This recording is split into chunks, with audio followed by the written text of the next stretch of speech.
This is TWiT. I call the wireless industry the elephant in the room mainly because, as you've pointed out in your articles, people seem to be selectively outraged when it comes to this kind of behavior tracking, letting some off the hook while others holding their feet to the fire. Let's start with some of the ways that the broadband industry has put things like Cambridge Analytica scandal to shame in the past by comparison. Sure. So, over the years, they've really tried to test their luck. They've kept pushing and pushing harder and harder to see how much data they can collect, how many people they can sell it to, how hard regulators will push back on those efforts. And they've generally found that there hasn't been much of a pushback either by the press or regulators or anybody else. So, for example, AT&T for years was charging their broadband customers hundreds of additional dollars per year just to opt out of snoopertising that they have, the behavioral ad tech that they use.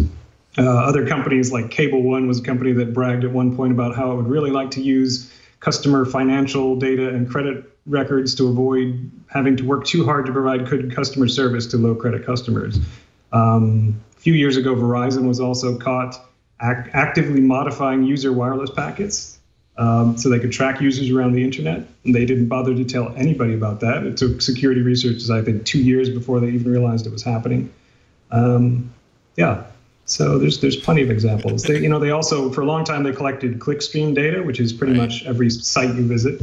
And when reporters would ask them what they were doing or the details of how much data they were collecting, they would just either not answer at all or give very vague answers. And that was allowed to stand. Nobody really seemed to care. And it's only really evolved since then into location data. And you wrote about late last year that the ISPs were lobbying the FCC to block privacy protection rules at the state level. Where exactly did that stem from? Was that the Verizon the Verizon case that you were talking about, or is that something else? And why were they able to do that? Yeah, well, it started with the FCC. Like I said, Verizon was caught changing user packets without telling anybody or providing opt-out tools, and the FCC noticed that, and I think it was kind of the straw that broke the camel's back. So the FCC thought, okay, we'll pass some pretty modest privacy rules saying, okay, consumers have to opt in to have sensitive data collected.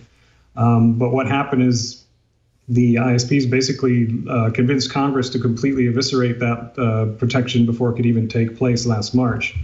They were successful in getting rid of it. Ironically, that law would have prevented all of these location data scandals that we've seen because consumers would have to give their express opt-in consent to agree to have their data shared in this way, which now doesn't exist.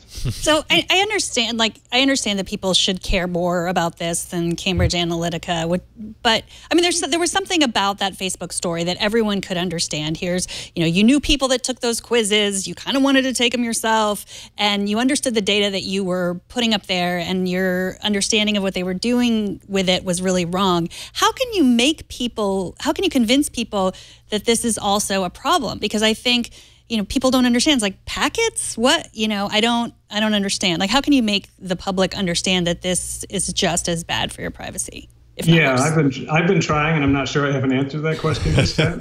I work at it pretty hard, but I've not succeeded, I don't feel like yet. I think the Facebook story really resonated because it had so many kind of interesting political angles and Russians, that really caught the public's attention.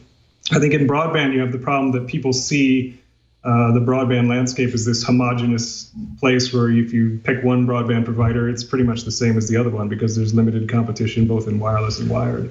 So I think there's a frustration there. I honestly do not believe people are going to realize the scope of the problem here until we have a few more scandals like the ones we've already seen.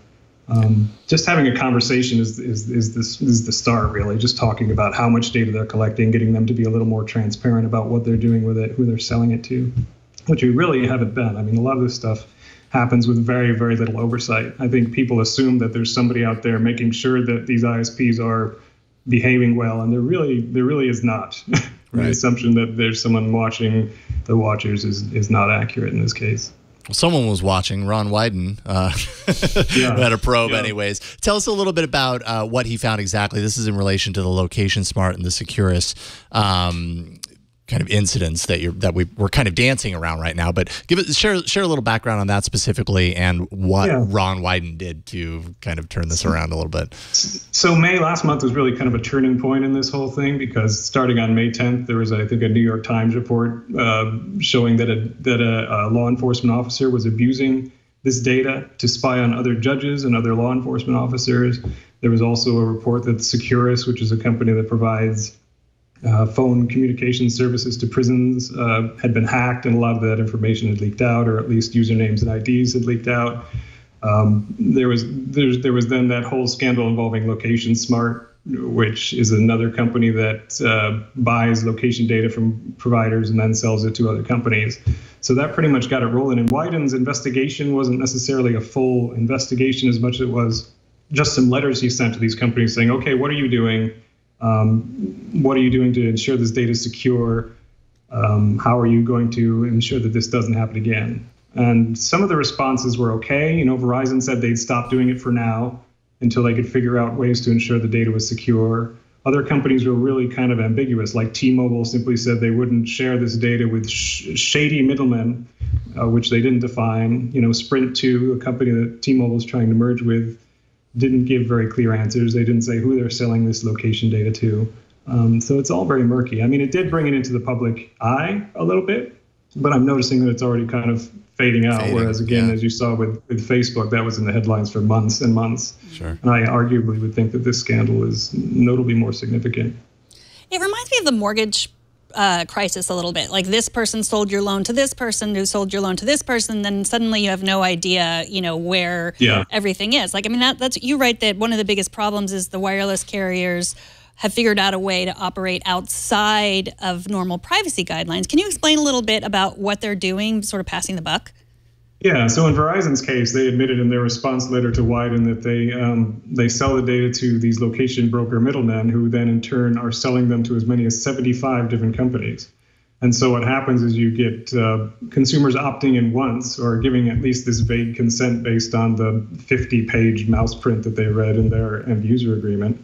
And then phone companies are taking that consent as basically as a green light to then share it down this chain. But at no point do consumers realize that 75 different companies are already sharing this data, and no explicit consent was given for them to be shared. So they've taken a loophole in existing law and just kind of taken full advantage without regulators really giving much of a damn, frankly. So it's been very curious. Well, eventually we're going to. The problem is eventually we're going to need eventually something more than winks and pinky swears to protect consumer data. Which is basically what we're relying on now. And these companies are absolutely terrified of real privacy laws coming into effect, which is why they've tried to concede here and said, okay, we won't share this data for now. But again, most of the responses were very vague. They didn't specify how long they won't share data with, who they share it with, et cetera. So we're going to require a lot more pressure to get them to actually start behaving and being more transparent with consumers, I think. So then what you're not saying is that broadband providers are totally done with these location data aggregators. That's never going to happen again. No, absolutely. There's too much money to be made here. I mean, the fact that they were willing to suspend this tells you how much their legal departments realize that there could be a problem here, because that's a lot. They sell this data to everybody from city planners to marketers. I mean, it's a huge windfall. And so to think that they would just stop this is probably naive on our part. Yeah. But we'll see if we can. There's going to be more scandals, and I think over time this is going to become a bigger and bigger issue. So if winking isn't the answer, if the old wink isn't the answer, is regulation the answer? And if so, what would that look like? I'm not sure yet. I mean, you have the European regulation that came in, and I know there's a lot of problems with that. And I doubt at this point this particular Congress would be able to pass a law that would really constrain these companies or have the willpower to pass such a law. So I honestly don't know. That's going to require a real conversation between stakeholders, the companies themselves, consumer advocates. We're going to have to sit down and actually talk about for a long period of time. And it's going to be annoying and it's going to be complicated, but we're going to have to talk about what those laws would actually look like, because we are going to need them eventually. It's just a matter of what it looks like. I mean, the reality is that a lot of these companies say that they want to participate in that process and they want meaningful privacy rules, but an informed consumer with the tools to understand what's happening is more often than not going to opt out of having their data collected.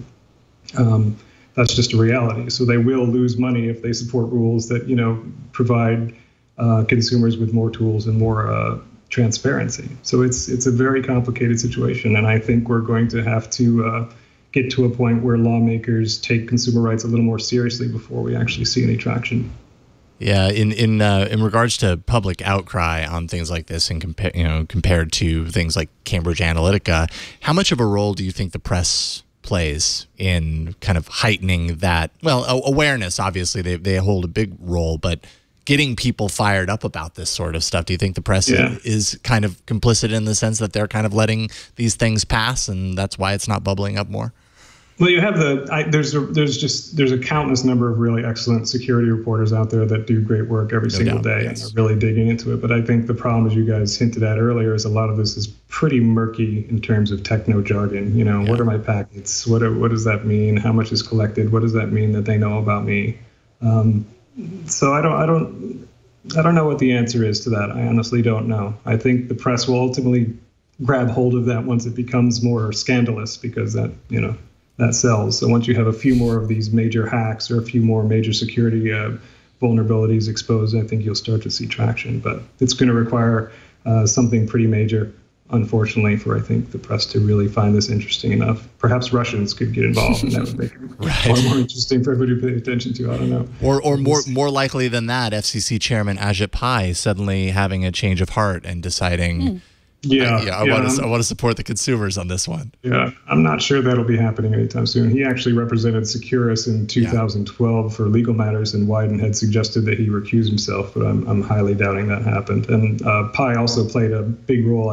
As you know, the net neutrality was repealed, but a big part of that wasn't just killing net neutrality. It was killing the FCC's authority to police broadband providers and wireless providers. So he's basically just gutted the FCC's ability to do much of anything about this, and said, okay, the FTC can come in and do this. But the FTC traditionally is pretty inconsistent in terms of enforcement of this kind of stuff. They're also pretty overwhelmed with dealing with everything from bleach labels to a million other products on the shelves. So they're not particularly well suited to handle this. That's been the ISP's goal this whole time, is why they push for net neutrality repeal, is to gut the FCC authority, try to gut state authority over broadband providers, throw everything else at the FTC, and then watch as a lot of the enforcement stuff falls through the cracks. So that puts us in a pretty tricky predicament in terms of holding their feet to the fire on this stuff. And the FTC could act against them, declaring that the way that they misled data collection was unfair and misleading in terms of the FCC's authority. But that's going to require a lot more political willpower. And that political willpower is not going to manifest until we see bigger scandals that gets the public a little bit more invested in what's going on. Well, you've written some awesome work on Tech Dirt, and we really appreciate you taking time to join us today, Carl. Where do you want people to follow the work that you're doing online? I'm a freelancer whose work appears at Motherboard and Tech Dirt, so you can see me at both of those websites. Awesome. And I really appreciate you having me on. Thank you both. Yeah, we'll definitely be in touch, because it was great having you on, and I'm a big fan of your work. So great. Thank you so much, Carl. All right. Thanks, Carl. All right, have a good day.